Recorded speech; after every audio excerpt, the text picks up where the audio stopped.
Thank you for this opportunity to explore the existential risks facing civilization. Global environmental change has put a compelling future at risk.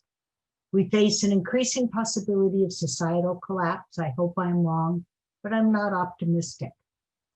Whether it is this century or next doesn't matter, because both require us to change fundamental behavior now to reset the human enterprise.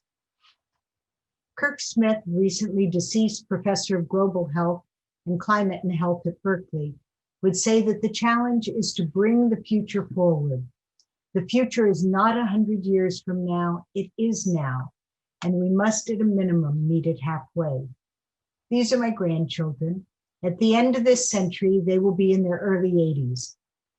And what environmental scientists and climatologists tell us the world will be like in 2100 is not for some hypothetical people of the future. It is for people living now. It is for Miro and Zoya. Today, we see people dying unnecessarily, isolation, public services unable to meet the challenges, governments failing to lead, but we still fundamentally believe that this is just a blip. We will go back to some sense of normal. We are destroying our environment by depending on the fallacy of infinite economic growth, through the overconsumption of the wealthy, overpopulation, and loss of our moral compass. In the next few minutes, I'm going to fly over this landscape with snapshots of the science, the systems, and the savoir-faire. To help us do this and talk about the science, I've invited Paul Ehrlich to join us. Humanity is now facing a series of existential environmental problems that are sadly not well recognized by society.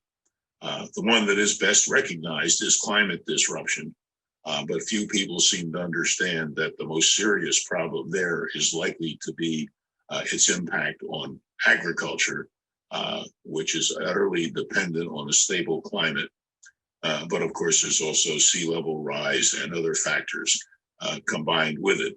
But the real threat is to agriculture and possibly of massive starvation. It also, climate disruption interacts with biodiversity, that is the other organisms on the planet, which we are, the systems which we are part of, and which we also depend on for our food supply, pollination, and so on. So loss of biodiversity, extremely important, and tied in with that is toxification of the planet, the production of thousands of synthetic chemicals, many of which are extremely potent in tiny doses as opposed to large doses. And we're seeing effects of that on biodiversity and on ourselves, because, for instance, there is growing evidence of a great drop in sperm count in human beings, which would be a method of population control that at least I would not think would be a wise way to go. Is, of course, land use changing as a way of attacking biodiversity, which is one of our existential problems. And quite basically is the balance of imbecility.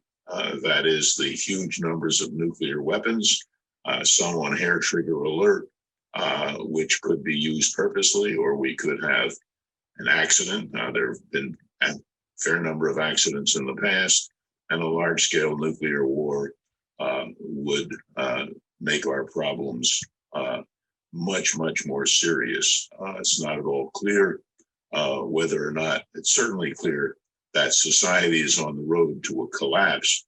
Whether it would lead, in addition to the extinction of humanity, depends on what sort of collapse we have, what sort of luck there is, and whether or not we are able to preserve through the collapse some of the knowledge that humanity has accumulated over the last few hundred years of how the world actually works.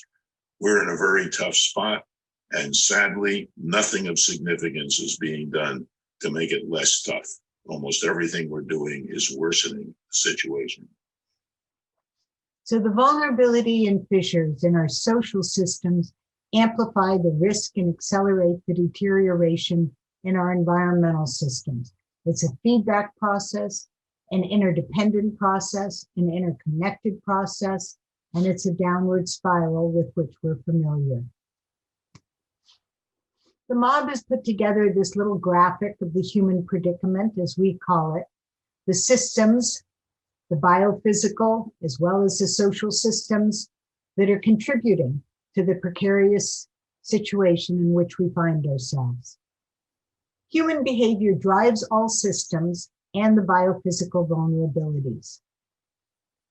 This includes our values, compassion, our moral compass, our humility. We must shift behavioral norms. The savoir-faire must replace self-interest. We must reset the human enterprise. Now, back to Paul for a little insight into his recommendations, which I share, on the research agenda. Facing existential threats, a civilization should be focusing on action, not on research, but we certainly could use more scientific research in areas like how to get humans to behave more sensibly towards those threats. Classic example is work done by Bob Cialdini, in which he showed that how one performed in terms of, say, energy conservation depended very heavily on how one thought one's neighbors were working. So that if you, when your energy bill came, it said most of the people in your city are saving more energy than you, that would change behavior. But if the bill came and said your neighbors are saving more energy than you are, then it would really change behavior. And of course, one thing that we need to do is make people understand science better. And so a major area of research should be in citizen science, getting people out there to actually learn how to scientifically study the environment. And that's been shown to be able to lead to much education. A classic example was the work encouraged years ago by Charles Remington for amateur lepidopterists, those who work with butterflies and moths, to write down and describe their relationships, the caterpillars to which plants they fed on. And this led to a huge body of information on the food choices of butterfly larvae, butterflies, caterpillars, and led to the entire field of coevolution, which is a major field of science today. The name of the game is uncertainty. We must maintain our humility. The more we shout, the less we're going to be heard. We shouldn't be afraid to talk about risk. This is my main message. People are familiar with risk. They live with it every day, and they know something is wrong, and they're worried about the future. It's how they connect those dots that is in question. We buy fire insurance. We follow speed limits most of the time. We protect ourselves from low probability, high impact events. We use vaccines. We need to talk about how to lower the existential risks we face, and even in certain cases to adapt. Reducing risk isn't novel. Scaring people doesn't work. And rigid predictions, this will happen, tends to undermine the process. Respect the wild cards, honor the feedback, honor what we don't know, but also, obviously, honor what we do know and what the science tells us. I think we're familiar with the 3 E's of educate, engage, and empower.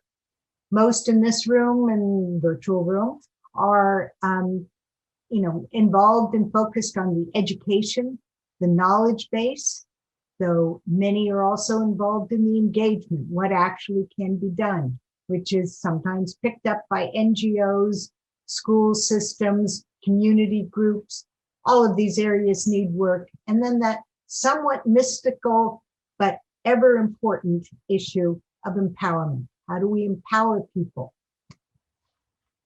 Our goal is a compelling future, which looks like a distant goal or a distant aspiration at this point. Recently, a young person told me that old folks talk about collapse, young people talk about the future. I would add to that, in my experience, emerging economies understand the issues of collapse, understand those scenarios, but the focus is on the future. So our job is to bring the future forward and to act accordingly now. Thank you.